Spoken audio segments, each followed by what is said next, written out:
Bonjour ou bonsoir, tout dépend à quelle heure vous écoutez ce podcast de l'Odigimédia. Notre internaute invité, Rachid Boufous, partage son avis et ses réflexions dans un article qu'il a intitulé « J'ai vu Mission Impossible 7, alors écoutons-le dans ce podcast ». L'auteur commence son article ainsi. Je ne vous raconte pas l'histoire de l'opus 7 de Mission Impossible, ça ressemble trop au 6 et au 5. Il faut dire que je n'ai pas compris grand-chose au tenant et aboutissant de l'intrigue. J'ai juste compris que ça tournait autour d'une mystérieuse clé qui ouvre quelque chose. Il faut attendre la fin du film pour savoir qu'il y aura une suite numéro 8. Toutefois le scénario démarre toujours de la même manière depuis la série éponyme des années 60. Ce message va s'autodétruire dans 5 secondes. Depuis que Tom Cruise est devenu le principal héros de Mission Impossible depuis une vingtaine d'années, ce film qui était avant une célèbre série des années 60, cartonne au box-office.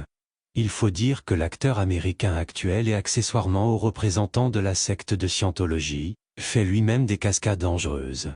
Comme du temps de Jean-Paul Belmondo, un vrai dingue des cascades lui aussi en son temps. Bref, Tom est capable de s'accrocher à un avion en vol, de rouler tout feutin dans les rues étroites de Rome ou de Casablanca, tout en revêtant les fameux masques qui le font passer pour d'autres personnes. Tout cela, en faisant la promotion des berlines du moment, selon la marque qui met le plus d'argent dans la production du film. Mais toujours en respectant les préséances pour être crédible, comme dans le dernier opus. La BMW roule toujours mieux que la Fiat 500, sauf quand celle-ci est revisitée par l'organisation. L'organisation justement à laquelle appartient Ethan Hunt Tom Cruise est toujours aussi secrète. Ni la CIA américaine, ni le MI5 anglais, ni le KGB ou FSB russe n'ont la main sur elle. Quant à la Direction générale de la sécurité extérieure française, cela fait longtemps que plus personne ne la prend au sérieux dans le monde anglo-saxon malgré ses performances passées. Il faut dire qu'avec ce qui se passe en Afrique en ce moment, les agents français semblent être à côté de la plaque, mais passons. L'auteur poursuit son article ainsi. Dans ces films d'espionnage, avant de venir à bout du méchant, il faut d'abord se débarrasser du vice-méchant, adjoint très dangereux de son boss ultra dangereux. Ça se passe souvent dans des scènes mêlant karaté, judo, aïkido sans oublier les tonnes de balles, d'explosions et des litres d'hémoglobine à faire passer Gengis Khan ou Staline pour des gamins, de maternelle. Entre le SMERSH, l'organisation, les soviétiques, les Coréens du Nord, les Vietnamiens, les Arabes, les Serbes, les hommes d'affaires véreux, les ennemis ne manquent pas au cinéma américain et pour leurs films d'espionnage. Il n'y a que l'embarras du choix, chaque décennie apporte son lot d'ennemis du monde libre, qu'il y a lieu d'éradiquer comme il se doit, en récupérant toujours l'objet qui sauvera la Terre et ses environs intergalactiques, d'un cataclysme d'obédience nucléaire. Dans ces films ce sont toujours ces affreux méchants de l'Est ou du Sud, qui veulent faire du mal à l'humanité, jamais les gentils du Nord ou de l'Ouest. À la base l'agent secret au cinéma, c'est tout faire ou presque. Il sait piloter un avion, arrêter un train qui roule à pleine vitesse, décoder des messages cryptés, désamorcer une bombe nucléaire, piloter une navette spatiale, gagner au baccarat, sauter en parachute, utiliser toutes les armes que l'humanité a inventées, et bien sûr séduire n'importe quelle femme. Tout cela est bien loin de la réalité et de l'histoire. Mais le cinéma n'a que faire de la réalité même augmentée ou de l'histoire. L'auteur continue son article comme suit. Le cinéma vend du rêve, de l'impossible qui devient possible grâce à ses acteurs et ses actrices. C'est cela la force du 7e art. Vendre un moment agréable et au sortir de la séance, se donner l'impression que l'on peut ressembler au héros ou l'héroïne. À la rédemption des anciens ennemis qui deviennent amis à la fin du film. Et les méchants qui veulent le rester jusqu'au bout, connaissent une fin terrible et souvent cruelle. Il n'y a pas de fatalité au cinéma sauf pour les méchants, ce qui est inversement vrai dans la vie réelle. Hélas, la réalité est beaucoup plus nuancée que cela, sinon ça ferait trop de bruit aux alentours, et ça réveillerait les médias, toujours friands d'événements glauques. Le monde des services secrets est étonnant et mystérieux. Contrairement à ce que l'on croit, un service secret fait d'abord de la collecte d'informations. C'est sa principale mission. Dans ce sens, il se doit de recruter des analystes capables d'en rédiger des rapports sans faire de faute d'orthographe, ou de se tromper sur les dates de les noms de leurs sujets traités. C'est pour cela que l'on veille dans ces services à salarier les êtres les plus intelligents parmi les humains. D'ailleurs, on recrute les agents parmi les éléments brillants de la société, diplômés de grandes écoles et d'universités réputées. Jadis les Anglais par exemple les recrutaient à Cambridge ou Oxford. Mais c'est Ian Fleming qui s'était inspiré d'un espion serbe Duško Popov. En 1941, le jeune officier de marine Ian Fleming est chargé de surveiller un dénommé Popov, Duško Popov.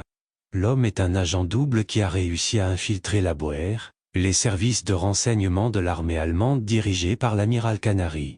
Au casino d'Estoril, Popov le flambeur mise $38 000, environ 600 000 € d'aujourd'hui, sur un coup de baccarat pour déstabiliser un certain bloc, un juif hollandais. Ce banco est colossal et bien sûr personne ne le suit. Le commandé Fleming, devenu romancier une belle dizaine d'années plus tard, n'oubliera jamais cette scène et cet homme capable de toutes les audaces. Duško Popov, né en 1912 en Serbie, n'a jamais exhibé le matricule 007. Mais il avait un surnom, Tricycle, un pseudonyme au relent érotique, que la bienséance nous empêche ici de décrire.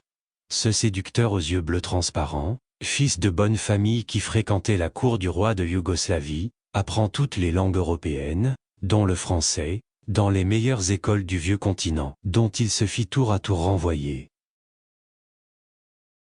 L'auteur poursuit ainsi. En 1940, au début de la Deuxième Guerre mondiale, il rencontre un certain Johnny Jepsen qui lui confie une mission hautement périlleuse, infiltrer la BUER, le service d'espionnage de la Wehrmacht pour le compte du MI5, le service de la sûreté britannique au service de Sa Gracieuse Majesté. Plus fort que James Bond, OSS 117 et autres Bob Sinclair réunis, Popov s'acquitte apparemment de sa tâche d'agent infiltré avec une habileté qui l'honore. Pendant la guerre, insaisissable, il est partout et nulle part à la fois, il prévoit l'attaque de Pearl Harbor, se rend en Espagne pour faire croire aux Allemands qu'un débarquement aura lieu dans les Balkans et en Sardaigne, participe à l'opération d'intoxication Fortitude qui poussera l'état-major allemand et Adolf Hitler à penser que le grand débarquement des forces alliées de 1944 se ferait dans le Pas-de-Calais.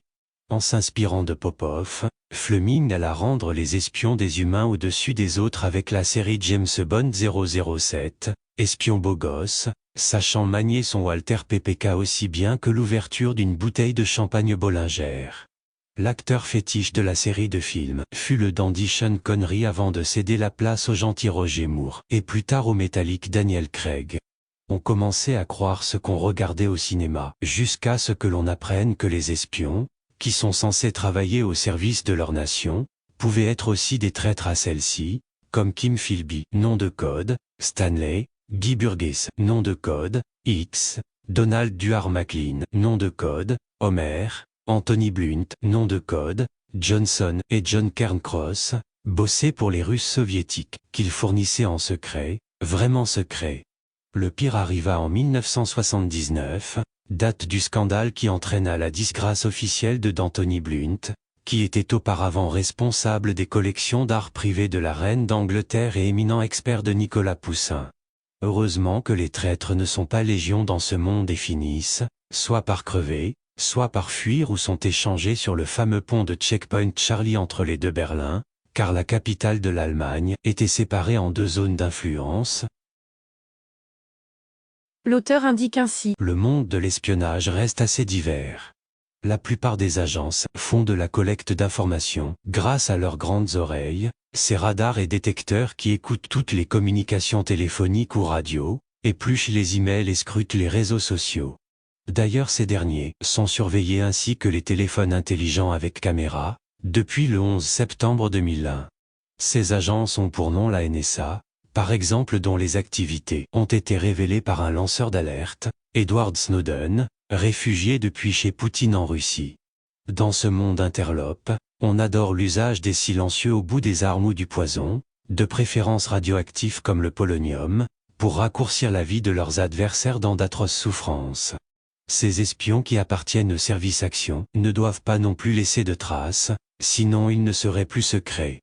Comme ces agents français, les faux époux Thurange, envoyé par Charles Hernu sur ordre de Mitterrand couleur le bateau Rainbow Warrior, appartenant à l'ONG Greenpeace, dans un port de Nouvelle-Zélande, car il s'est trop approché de la zone d'essai nucléaire française dans le Pacifique et qui merde grave, provoquant la mort d'un photographe portugais dans le bateau, et furent pris comme des bleus juste après l'attentat par la police locale. Les ratés touchent aussi d'autres services secrets réputés performants comme le Mossad, qui fut lancé par Golda Meir contre les terroristes palestiniens, qui avaient attaqué les joueurs israéliens durant les Jeux olympiques de Munich de 1972. Ils réussirent à tuer la plupart des terroristes, mais tuèrent aussi, par erreur en Suède, un serveur marocain, du nom de Bouchiki, le frère du leader des Gypsy Kings, parfait sosie de leur cible palestinienne. Ce n'est pas évident d'être espion de nos jours. Le métier se perd à force d'avoir accepté la technologie au lieu du terrain. Ce fut le cas des Américains lors de la guerre d'Irak et d'Afghanistan. Ils mirent 10 ans avant de mettre la main sur Ben Laden, qui entre-temps, coulait des jours heureux avec ses femmes et sa marmaille, chez ses potes pakistanais, dans une ville garnison bourrée d'agents secrets de ce pays. Comme quoi, les alliés peuvent se révéler de faux amis. L'auteur précise sa pensée ainsi. Le terrain, il n'y a pas mieux pour avoir de l'information. C'est pour cela que les agents secrets marocains sont réputés. Normal, tout le monde fait du renseignement dans le pays et à l'extérieur, vu que le tbergig est le 5e acide aminé dans l'ADN des Marocains. Tout le monde sait tout sur tout le monde, et il est très difficile de passer inaperçu ou de recevoir quelqu'un chez soi sans que le Mokadem, cet agent indispensable au renseignement de quartier local, ne soit au courant. Le travail de nos services s'est révélé efficace surtout contre les cellules terroristes dormantes. Le mec n'a même pas eu le temps de terminer sa réflexion sur l'éventualité de perpétrer un acte terroriste, qu'il voit débarquer dans son salon des Men in CAC, lourdement armé qui l'emmène illico presto, exposer ses idées dans un lieu moins exposé, à savoir la prison. Mais les tops du top des espions, ce sont les agents infiltrés ou dormants. Impossible à détecter. Comme Eli Cohen, agent du Mossad qui arriva jusqu'au sommet du pouvoir syrien dans les années 60, avant d'être démasqué et pendu. S'il était resté en vie 6 mois de plus, il aurait pu devenir président de la Syrie, ou au moins premier ministre de ce pays. Il y eut aussi ce couple russe, qui s'était installé plus de 20 ans aux États-Unis, fondant famille et se fondant comme des poissons indétectables dans la société américaine, avant d'être démasqué et renvoyé pour une paisible retraite en Russie. Les agents secrets sont aussi spécialisés dans les kidnappings, comme celui du criminel Nazi Eichmann, perpétré par le Mossad en Argentine à la fin des années 60 ou celui de Mordechai Vanunu, qui révéla au monde l'existence de la bombe atomique israélienne à Dimona, avant de fuir en Europe. Il fut retrouvé par le Mossad, séduit par une belle blonde, agent de ce service en Europe, avant de se retrouver au réveil dans une jolie israélienne. Il y a aussi des villes réputées être les théâtres, où tous les gentils correspondants et les espions se rencontrent pour traiter leur business: Vienne, Istanbul, Lisbonne, Tanger, Rome, Beyrouth, Buenos Aires, Venise, Paris. Depuis un moment on évite Dubaï, avec ses 150 000 caméras, et surtout depuis le jour où des agents du Mossad se sont fait gauler comme des bleus, après avoir tenté d'empoisonner un leader du Hezbollah palestinien. Israël a dû fournir, à contre-cœur, au roi Abdallah de Jordanie l'antidote pour ramener le Palestinien à la vie. L'auteur conclut son article ainsi. Bref, les espions travaillent toujours dans l'ombre. On ne sait toujours pas dans quel but et pour quelle idéologie. Ils ne réussissent pas tout le temps dans leur mission, mais ils sont évidemment nécessaires à la sécurité des nations, et ce n'est pas demain qu'ils disparaîtront. Quant aux espions de film, en 1974, le Bodus Kopopov balaya d'un revers de la main la fantasmagorie bondienne, en volant au passage une formule mafieuse du parrain de Francis Ford Coppola. C'est une insulte à mon intelligence. James Bond, dans la vraie vie, n'aurait pas survécu 48 heures. Ce personnage est fantaisiste, irréaliste. Rédigé par Rachid Boufous et lu par l'intelligence artificielle de l'Odigimédia. Merci d'avoir écouté ce podcast de l'Odigimédia, ce bouquet de supports numériques, portail, magazine mensuel connecté, web radio et web TV. N'oubliez pas de télécharger notre application Lodigi Mobile sur Play Store et de vous abonner à notre chaîne YouTube Lodigi TV. Vous pouvez, aussi, nous suivre sur nos réseaux sociaux, Instagram, Facebook, TikTok, LinkedIn et Twitter. Ou encore, vous inscrire sur notre newsletter quotidienne à partir du portail lodigi.ma. Alors, on se dit au prochain podcast de nos internautes invités. Et à très bientôt, si et seulement si vous le voulez bien.